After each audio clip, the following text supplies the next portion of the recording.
जय मसीह की दोस्तों, आप सबका स्वागत है हमारे इस वीडियो में। आज हम एक अहम सवाल का जवाब जानेंगे जो हमें बार बार पूछा जाता है और सवाल करने वाले होते हैं मुसलमान दोस्त, हिंदू दोस्त और एथियस्ट दोस्त। टॉपिक है क्रूसेड, जिसे हम हिंदी में धर्म युद्ध के नाम से जानते हैं। जिन लोगों को इतिहास नहीं पता, जो लोग आज के माहौल को देख के ये कहते हैं कि मसीही लोगों ने अपना धर्म फैलाने के लिए युद्ध लड़े, जिसे क्रूसेड यानी धर्म युद्ध कहते हैं। दुनिया के कई लोगों को क्रूसेड क्या है पता नहीं। लोग इसके इतिहास को नहीं जानते कि क्यों क्रूसेड हुआ। आखिर ऐसी कौन सी घटना हुई जिसके बाद यूरोप के क्रिश्चियंस इस तरह के युद्ध लड़े जिसमें लाखों लोग मारे गए। बहुत सारे लोगों को जिनको इतिहास के बारे में नहीं पता, वो ये कहते हैं कि यह धर्म युद्ध पोप ने 11वीं सदी में शुरू किया ताकि वो मसीही धर्म को फैला सके। और इसी बात को लेकर कई लोग हमेशा मसीही लोगों पे और मसीही विश्वास पे सवाल उठाते हैं और मसीही विश्वास को एक नीचे नजरिए से देखते हैं। और आज मैं इस वीडियो में वो राज खोलूंगा जिसे जानने के बाद दुनिया में एक भी इंसान जो इस वीडियो को देखेगा ये सवाल कभी नहीं करेगा कि मसीही लोगों ने अपना धर्म फैलाने के लिए इस तरह के युद्ध किया था या नहीं। ये पूरा घटना शुरू हुआ 1400 साल पहले, जब इस्लाम धर्म के पैगंबर मोहम्मद साहब को लगा कि उन्हें परमेश्वर ने आखिरी नबी यानी पैगंबर चुना और उनके हिसाब से वो खबर देने आए थे स्वर्गदूत जिब्राइल। उन्होंने अपने नए धर्म का प्रचार शुरू किया अपने शहर में यानी मक्का में, और 12 साल उन्होंने अपने नए धर्म का प्रचार किया। लेकिन इस 12 साल में उन्होंने सिर्फ अपने करीबी लोगों को ही अपने धर्म में शामिल कर पाए। किसी और ने उनके धर्म को नहीं अपनाया और उनका काम फेल हो गया मक्का में। तब 12 साल बाद मोहम्मद साहब मदीना गए अपने धर्म का प्रचार करने, क्योंकि मदीना उस समय एक बिजनेस हब था, यानी वो जगह बिजनेस के लिए अच्छा था और वहाँ यहूदी लोगों की तादाद बहुत थी। और सिर्फ यहूदी ही नहीं बल्कि मसीही लोग भी थे।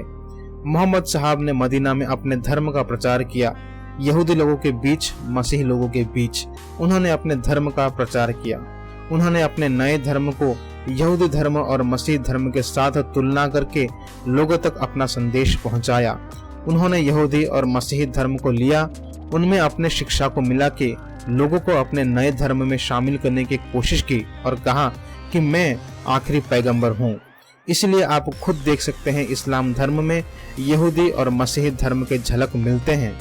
लेकिन क्या हुआ, यहूदी और मसीही लोगों ने उनको और उनके इस नए धर्म को ठुकरा दिया, मानने से इनकार कर दिया, क्योंकि हमें पता है कि इस्लाम यहोवा परमेश्वर की तरफ से नहीं शैतान की तरफ से है। उसके बाद मोहम्मद साहब का रवैया बदल गया। वो यहूदी और मसीही लोगों को मारने लगे, उनका कत्ल करने लगे, उनको अपने ही देश, अपने ही घरों में से निकाला गया। इसकी झलक आप कुरान में भी देख सकते हैं। जो शांति वाले आयत है वो मक्का में प्रचार किए गए थे और जो उग्र आयत है वो मदीना में प्रचार किए गए थे मोहम्मद साहब के द्वारा। इसका खुलासा हम आगे वीडियोस में करेंगे जब हम इस्लाम धर्म के बारे में वीडियोस बनाएंगे। तो जब यहूदी और मसीही लोगों ने उनको और उनके नए धर्म को ठुकरा दिया, तब इस्लाम धर्म पहली बार आत्मिक धर्म से बदल के एक राजनीति में लिपटा हुआ धर्म बन गया। मोहम्मद साहब ने यहूदी और मसीही लोगों के खिलाफ युद्ध छेड़ दिया और उन्हें मक्का से बाहर निकालते गए। जो लोग वहां रहे वो लोग ढिम्मी बन गए। ढिम्मी उन लोगों को कहा जाता था जो मुस्लिम मेजॉरिटी देश में माइनॉरिटी होते हैं, जैसे कि मसीही और यहूदी। मसीही और यहूदी लोग सेकंड क्लास सिटीजन बन गए अपने ही देश में। मोहम्मद साहब ने 2 चुनाव दिए यहूदियों और मसीहियों को जिंदा रहने के लिए। पहला, उन्हें इस्लाम धर्म में कन्वर्ट होना पड़ेगा। दूसरा, अगर कन्वर्ट नहीं होना है तो आपको अपने जान के लिए, अपनी सुरक्षा के लिए पैसा देना पड़ेगा, जिसे जिजिया कहते हैं। मसीही लोग अपने कलीसियों में बेल नहीं बजा सकते थे। यहूदी भी अपने मंदिर में शोफर नहीं बजा सकते थे इस्लामिक शासन के नीचे। यहूदी और मसीही लोग पब्लिकली अपने परमेश्वर की आराधना नहीं कर सकते थे। वो लोग मिलके एक नया कलीसिया या मंदिर नहीं बना सकते थे। बस इतना ही सुन के आप चौंके मत। एक ऐसी निंदा, एक ऐसी बेइज्जती यहूदी और मसीही लोगों पे आने वाली थी जिसके बारे में उन्होंने सोचा भी नहीं था, और वो था इस्लामिक शासन के अंदर एक विधि थी अपनी सुरक्षा धन जमा करने के लिए, और ये विधि हर महीने शहर के चौराहे पे होता था।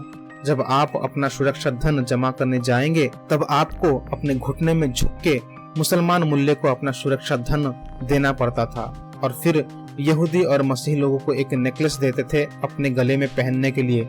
ये नेकलेस सबूत होता है कि इस आदमी ने सुरक्षा धन जमा किया है, इसको नहीं मारना है। यहूदी और मसीही लोगों को नाजी कह के पुकारा और माना जाता था। नाजी का मतलब जानवर, गंदा, कचरा और आदि। सोचिए दोस्तों, इस्लामिक शासन के नीचे यहूदी और मसीही लोगों की हालत, ये होती थी हमारी पहचान। इस्लाम धर्म फैलने लगा और जैसे जैसे फैलते गया ज्यादा से ज्यादा लोग नाजी बनने लगे। यहूदी और मसीही लोगों को एक ड्रेस कोड भी दिया गया था, जिसे अगर आपने नहीं पहना और बाहर घूमने गए तो देखते ही आपका कत्ल किया जाएगा। क्यों? क्योंकि हम नाजी थे उनके नजर में। सोचिए, आप एक यहूदी या मसीही हो और आप रोड के एक साइड पे जा रहे हो, और अगर उसी साइड एक मुसलमान आ रहा है तो आपको रोड के दूसरे साइड जाना पड़ेगा ताकि वो मुसलमान गंदा ना हो जाए। इस्लाम फैलने लगा, वो लोग पहुंच गए इजराइल तक। उन्होंने यरूशलेम पर कब्जा कर दिया। मसीही और यहूदी अपने ही देश में, अपने ही शहर में, अपने ही कलीसियों और मंदिरों में आराधना नहीं कर पाते थे। फिर आया साल 1090 AD। रोम के पोप ने कई यूरोप के मसीहियों को बुलाया। ये लोग योद्धा होते थे जिन्हें हम नाइट्स के नाम से जानते हैं, और राजा भी होते थे यूरोप के कुछ देशों में। और इसी सदी के बीच इस्लामिक शासन हमारे भारत भी आया था। तब उन्होंने यहाँ भारत के कई मंदिर तोड़े, हमारे देश में हाहाकार मचा दिया था। ये वही समय था जब ये क्रूर इस्लामिक शासन पूरा मिडिल ईस्ट, यूरोप के कुछ देश, भारत, चीन तक फैल चुका था। मुझे पता है दोस्तों, कई भारतीयों को इस घटना के बारे में पता होगा। तो पोप ने 1090 AD में इनको पूछा, कैसे आप लोग यहाँ पे चुप रह सकते हो जबकि वहाँ इस्लामिक शासन मासूम यहूदी, मासूम मसीही और अन्य धर्म के मासूम लोगों का शोषण कर रही है। उन्हें इतना सताते हैं कि लोगों को अपने ही देश में जीना मुश्किल हो रहा है। आप सबको वहां जाके उन मासूम लोगों को आजाद करना है, उन इस्लामिक शासन से उन्हें निजात दिलाना है। और तब शुरू हुआ क्रूसेड्स, जिसे हम हिंदी में कहते हैं धर्म युद्ध। यह धर्म युद्ध इसलिए शुरू नहीं हुआ कि एक दिन यूरोप के मसीही नींद से उठे और सोचे कि चलो हम सबको अपने धर्म, अपने विश्वास में कन्वर्ट कर देते हैं। क्रूसेड हुआ क्योंकि मासूम लोगों को क्रूर इस्लामिक शासन से आजाद करने के लिए। क्रूसेड हुआ लोगों को अपने देश में जीने का हक देने के लिए। क्रूसेड हुआ ताकि लोग अपने देश में अपने भगवानों को आजादी से आराधना कर सके। क्रूसेड हुआ ताकि इस क्रूर इस्लामिक शासन से यरूशलेम को आजाद कर सके। और वैसे ही हुआ। क्रूसेड शुरू हुआ 1095 AD से, और 100 सालों के अंदर यूरोप के उन योद्धाओं ने यरूशलेम को इस्लामिक शासन से आजाद कर दिया। लेकिन तुरंत ही सलाहुद्दीन यूसुफ नाम के एक कैलिफत ने वापस यरूशलेम को इस्लामिक शासन के अधीन ले लिया, और यरूशलेम इस्लामिक शासन के अधीन रहा 1967, करीब 51 साल पहले तक। 51 साल पहले 1967 में बना स्टेट ऑफ इजराइल, जो इस्लामिक शासन के अधीन नहीं बल्कि यहूदी, मसीही और उस देश के लोगों के अधीन रहा। और फिर से करीब 1000 सालों के बाद आज इजराइल में इजरायली शासन के नीचे आप चाहे किसी भी धर्म के हो, किसी भी भगवान को मानते हो, आप खुल के अपने भगवानों को मान सकते हो और उसका प्रचार कर सकते हो। मेरे हिसाब से अगर आपको लगता है कि जिन लोगों ने ये धर्म युद्ध लड़ा वो गलत है क्योंकि वो लोगों को आजाद करना चाहते थे, तब आप उन सभी स्वतंत्रता सेनानी को गलत बोल रहे हो। जब अंग्रेज भारत में राज करते थे, हमारा शोषण करते थे, तब भगत सिंह, सुभाष चंद्र बोस जैसे लोगों ने हमारी आजादी के लिए लड़ा। आप इन सभी का अपमान कर रहे हो क्योंकि इन्होंने हमारे लिए, उनके आने वाले वंश के लिए, अपने देश की आजादी के लिए लड़के गलती कर दी। क्या यही आपका मानना है? और सिर्फ भारत के ही नहीं बल्कि चीन जब वो जापान के अधीन था, अमेरिका और यूरोप के कुछ देश जब वो अंग्रेजों के अधीन थे, इनके सभी स्वतंत्रता सेनानियों को आप अपमान कर रहे हो क्योंकि इन्होंने अपने देश की आजादी के लिए अपने जान की कुर्बानी दी। ये धर्म योद्धाओं ने 1095 AD में क्रूर इस्लामिक शासन के खिलाफ जंग शुरू किया और 300 साल तक धर्म युद्ध चला यरूशलेम की आजादी के लिए, लेकिन वो दोबारा कभी नहीं जीत पाए। और 300 साल के जंग के बाद ये धर्म योद्धा खत्म हो गए क्योंकि वो जीत नहीं पाए। इस्लामिक शासन फैलने लगा, वो लोग मध्य यूरोप तक पहुंच गए।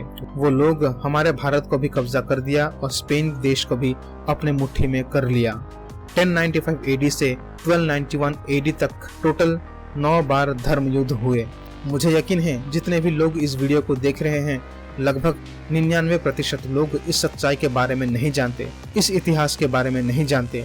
और उन 9 बार के धर्म युद्ध के बाद यानी 1291 AD के बाद कई और धर्म युद्ध हुआ। वो चला 1291 से 1492 AD तक और इसी धर्म युद्ध में कई बार मासूम लोग मारे गए।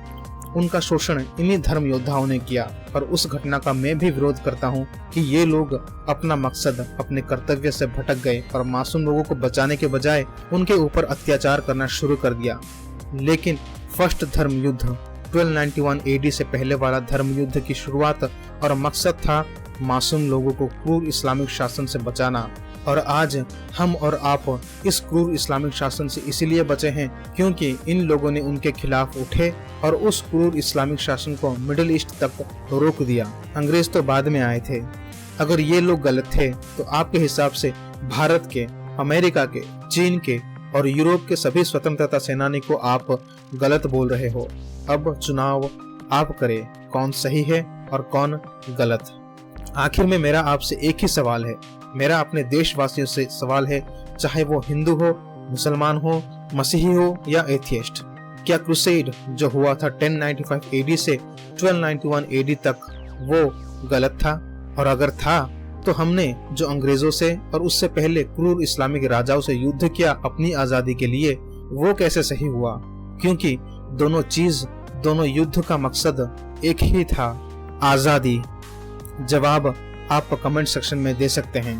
प्रभु यीशु मसीह आप सभी को आशीष दे। आमीन।